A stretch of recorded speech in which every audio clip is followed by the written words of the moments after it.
So good morning, everybody, and welcome to another episode of Environmental Social Justice. Today we have a very special guest. We have Nick Cooper and Chris King from Home for a Home. A little bit different than what we usually talk about with energy and climate change. We're talking about social justice and housing. And I became knowledgeable about this group through our very own Joel Vendette, who has been working with these guys for a few years now. So Joel, please take over. This is all about you and your guys. So really, this is going to be mostly about like Nick and Chris because they are doing some really dope stuff right now. I know. Sorry, they know me well enough that everybody knows me. That Trying to talk like the kids. I try to keep my finger on the pulse. So found Home for Home a few years ago because I was looking for an organization to get back to, and found you guys online, met with Chris, fell in love with the mission and the work that you guys are doing, which I'm going to let you go into greater detail about because you'll explain it much better than I will. And so it's a great organization. The whole premise of today's show is we're at the time of the holidays. Everybody's focusing on giving back. And the work that Home for Home is doing is to really improve people's quality of life and give them safe housing. And there's really not much more that this definitely ties into the premise of the show. Because it is social justice and really giving people the security of home and knowing that they have a safe place to go. So I'm going to let Nick and Chris talk about what brought about wanting to do this. And I'm going to let you do that. So whoever wants to go. Sounds great. So I'm Chris. I'm the executive director of Home for Home, and Nick is the brilliant brains behind this. So he's the founder. So I think the best thing to do is let Nick share about how come and why and what motivated and all that good stuff about how this even got started. Well, that's very sweet of you to say that I'm brilliant. I don't think anyone's ever called me brilliant before, but thank you. Your parents probably have. No. But really, thank you so much, Wendy and Joel, for having us. We're so honored to be a part of your venture. And it's just amazing how you're using your time and your talents and your network to really educate and focus on these important issues. So thank you so much. I'm inspired by what you're doing and look forward to watching how it grows. So Home for a Home, it started, I think it was about 10 years ago, if I remember correctly, which is crazy to think. Time flies when you're having fun.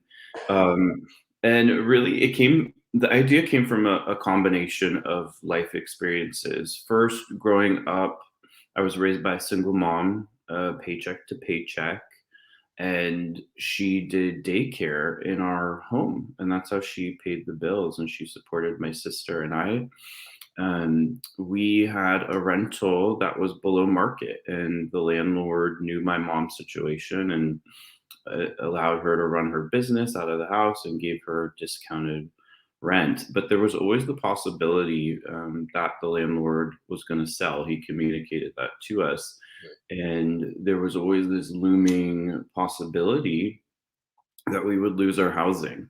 And there was always this fear of how will my mom find a new place to run her business in that community that she could afford. And we always knew that it was possible that when the day come that we would have to move out, that my mom would have to not do her business anymore, and that we actually wouldn't live together anymore, that I'd have to go live with my dad. And anyway, really what I'm trying to say is that I did experience in my childhood a taste of housing insecurity. And I think that always really stuck with me as I got older. And then in high school, I was part of a youth group.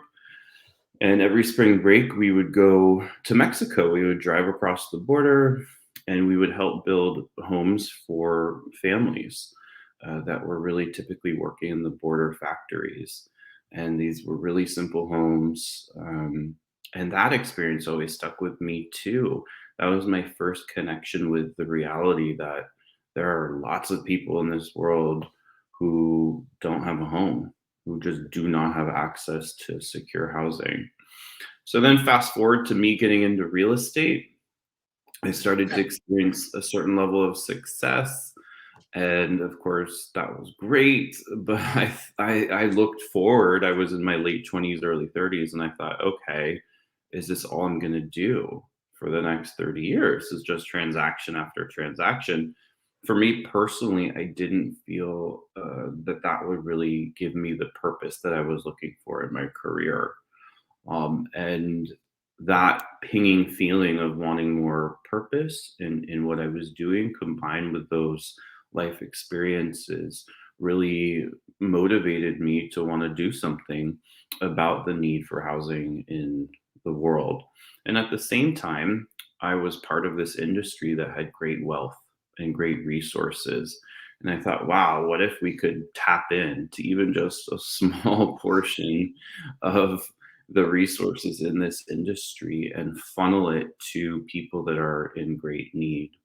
So really for me, I and Chris, I know we have this shared in common.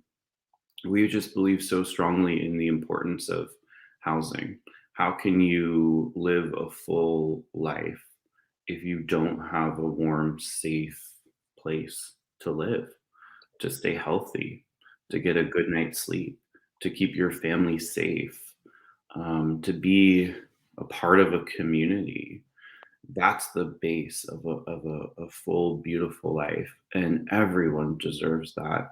So that's really what has motivated myself, and I know in part Chris, Mhm. to build what we've built.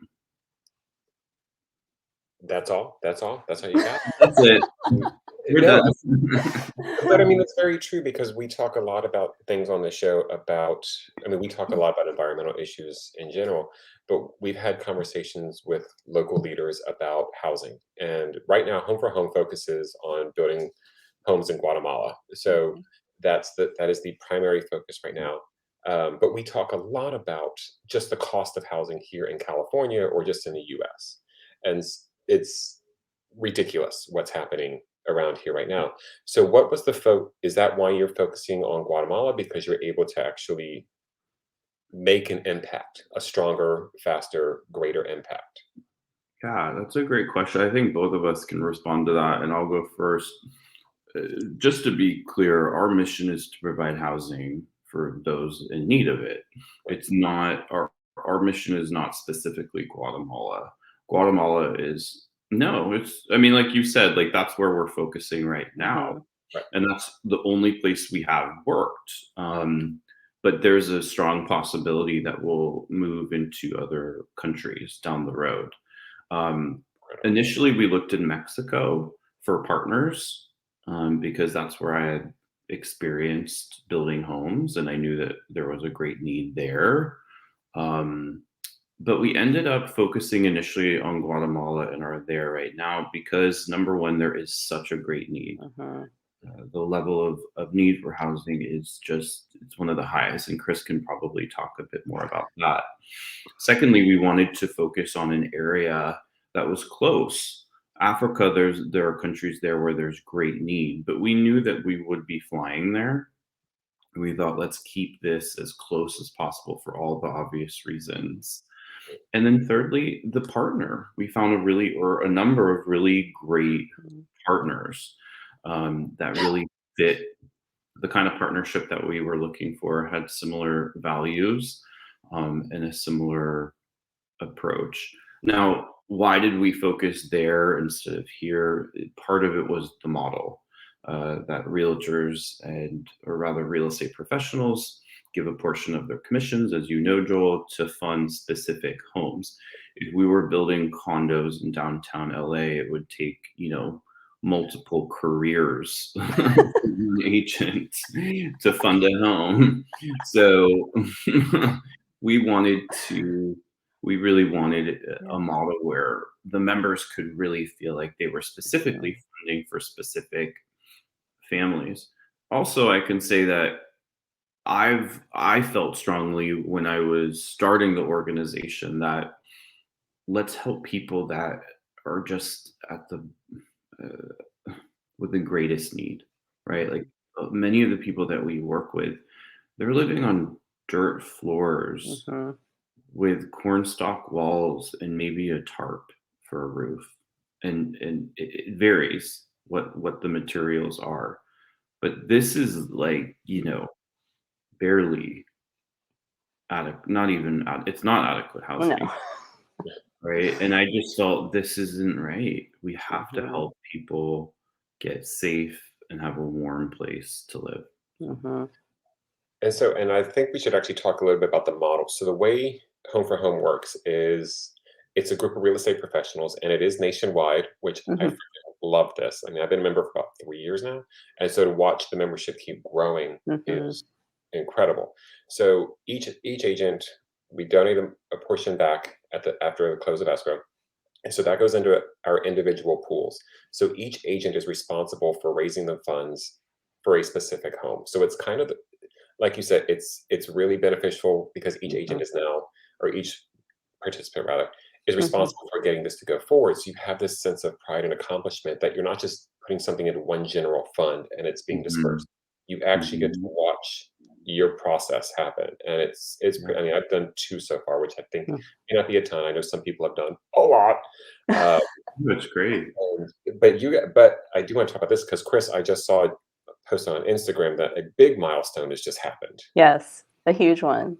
Yes. So So in the midst of all this crazy COVID and all the challenges, I set a goal for us this year to hit our 400th home, and we did. We've actually passed it by. So now we've funded 406 homes as of today. that's crazy. So it's pretty wild. That's So wow. yeah, and yeah, it's amazing, and it really is unbelievably life-changing for these families. Yeah, when you look at, I'm gonna nerd out on you guys, I'll be the nerdy stat person here. But, Mhm. like, when you look at, like, where in the world do people have inadequate housing, like, and, like, there's different levels, like adequate, like whatever, and then there's like urgent action is needed in these places to deal with housing. So in our hemisphere, in the Western Hemisphere, it's like Haiti's number one, Guatemala's number two. So it's like Nick was saying, the inadequacy of housing is unbelievable. Um, and when over half of the population in Guatemala lives below the international poverty line, like, how will they ever be able to even put in a concrete floor? And so, it's huge. And the houses right now that we're building are $3,100. That's what it is to build a house for a family. So it's And it's simple. But they get a water filter that gives them clean water, an efficient wood burning stove, uh, hugely life-changing. I mean, a lot of the homes, I mean, so basically Nick described what they're coming from, which is you've got the dirt Mhm, floors and you have barely a wall. And so mhm. what are the homes like that they're receiving?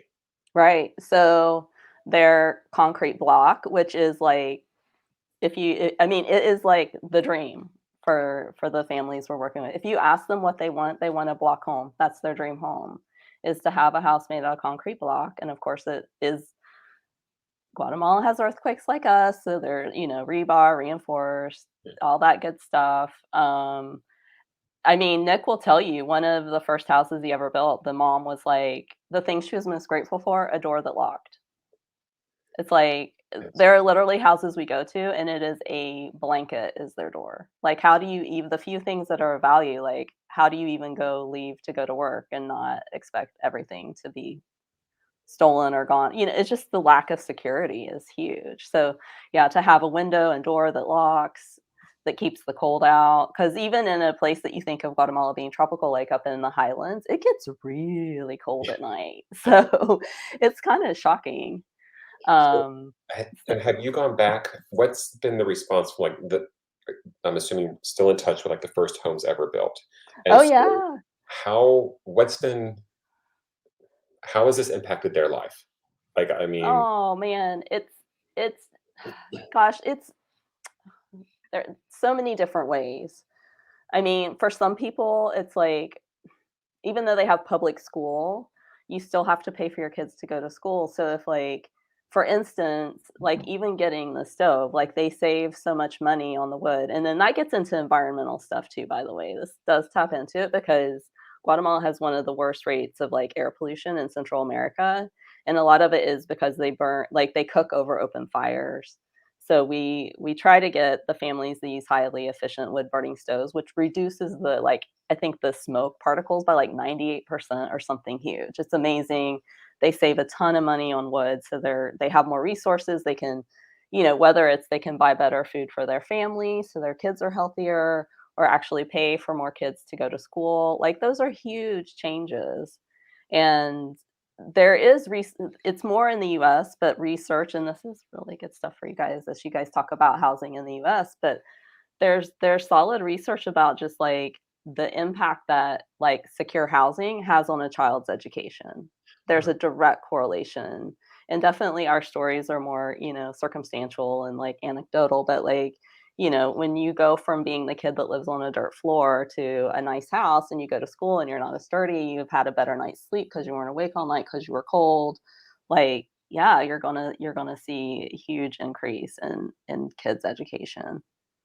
Well, I imagine it's also just about showing people that the world actually cares about you and they Oh, want you to yes. do better. And I cannot imagine that the Yeah. impact that that has on the parents because, like you said, they're able to lock Mhm, the door now.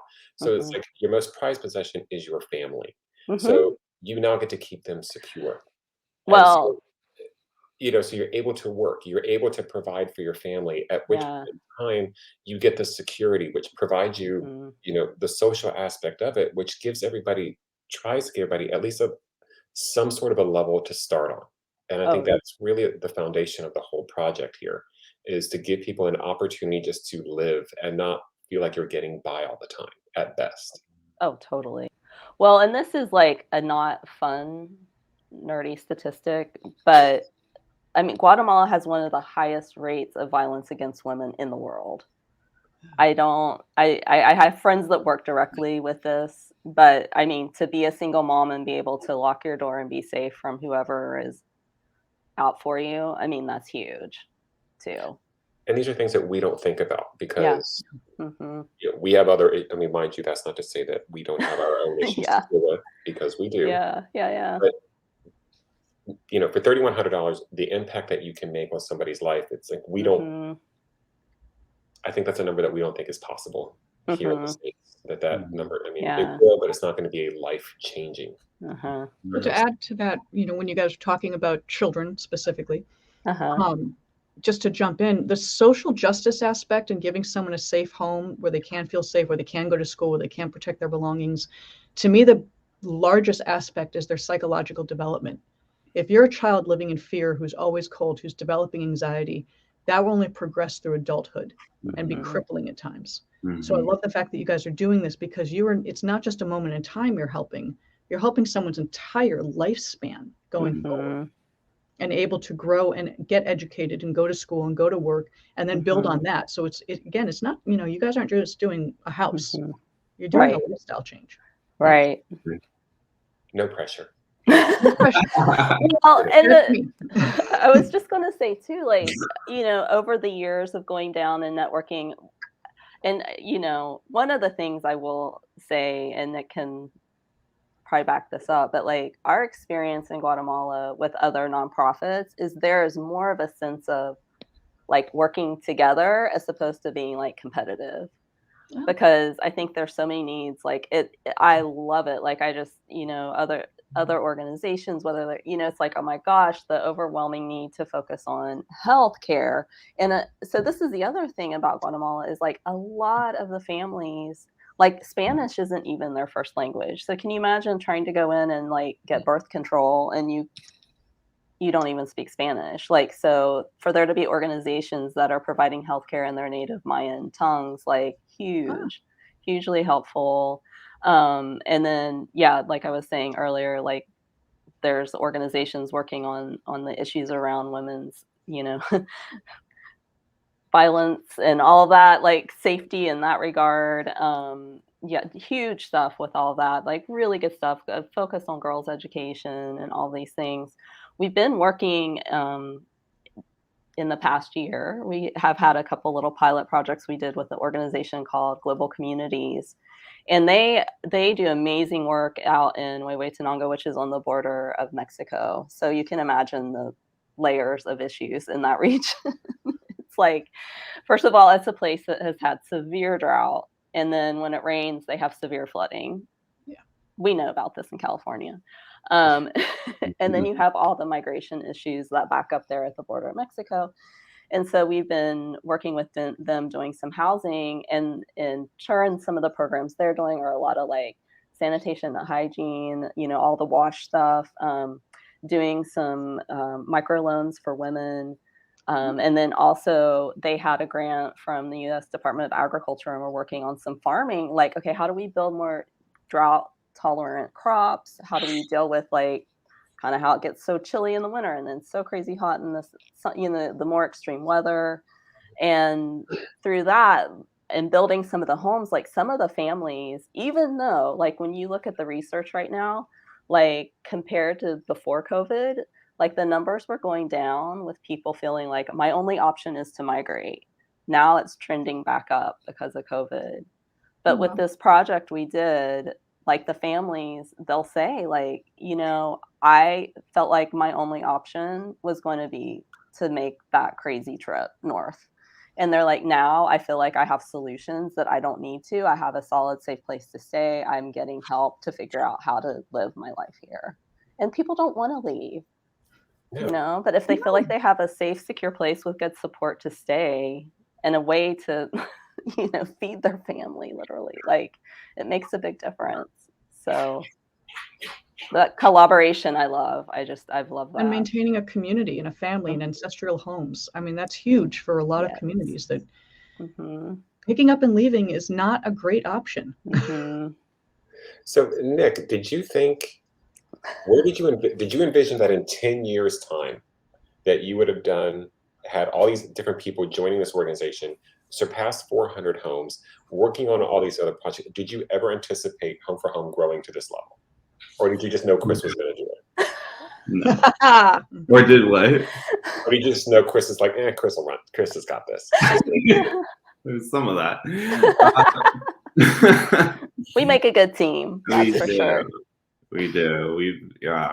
It's been an amazing journey. And the relationship that Chris and I have, I mean, I know she agrees, we'll never have one like it, right? I mean, it's just to create something together like this and everything that comes with it. No, I did not. I mean, really, I was just going to do it myself. I'm a realtor. I still am. And I was just going to donate on every transaction and do it myself. And then I had a couple of friends at the time who said, or encouraged me to consider involving other people. And I thought, oh, well, that's a good idea. Now, I had no idea what would, go into starting a nonprofit and what it would lead to. No, but it was one of those, and it still is one of those things in life where you just know you're supposed to do it, right? Like Wendy, it's probably for you starting this show. You probably are like, why am I doing this sometimes, right? But it started as a hobby. It was just a hobby during COVID, and it touched a lot of people. It resonated. Yeah. So you know that you're on the right path. And Joel, for you too, right? Like joining Home for a Home and other parts of your life that you think, why did I do this? So for me, it was just this thing very deep down inside that I knew I needed to do. And that's continued to drive me. And it's been such an amazing journey. It's given my life so much purpose. I've made so many friends. But I think it really comes down to stepping back and thinking about what is the purpose of my life and what do I want to use my life and my crazy amounts of privilege in this world for.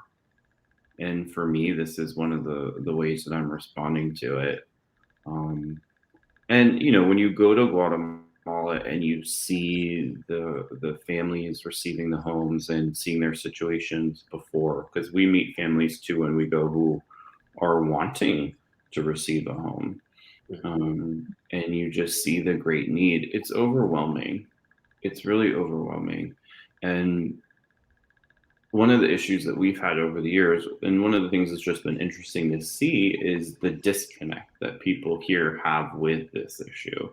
And I think a lot of the reason is because you can't even wrap your head around it unless you've experienced it or really connected with it in a real way in person. It can be very hard to connect with it. Very true. So Very true. 10 years in, we're over 400 homes and all the different programs. Let's just throw this one out there. Where do you want to be in the next 10 years? No pressure.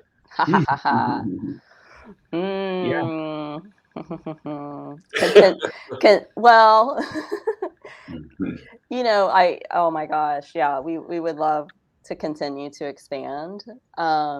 So one big thing that we'll be looking to do in the next year actually is just looking at different opportunities for people who are in real estate to get involved. So that's a huge part of it, because it's just been so neat just to see like how well, we're here in the Bay Area, right? And so it's like just whether it's different realtors, clients, our friends, our own networks, like how people have really gotten behind this and just realizing like there's so much more we can do. So yeah, I think figuring out how we can continue to leverage this for good. And then I think just, increasing our impact with our partnerships and just looking for good.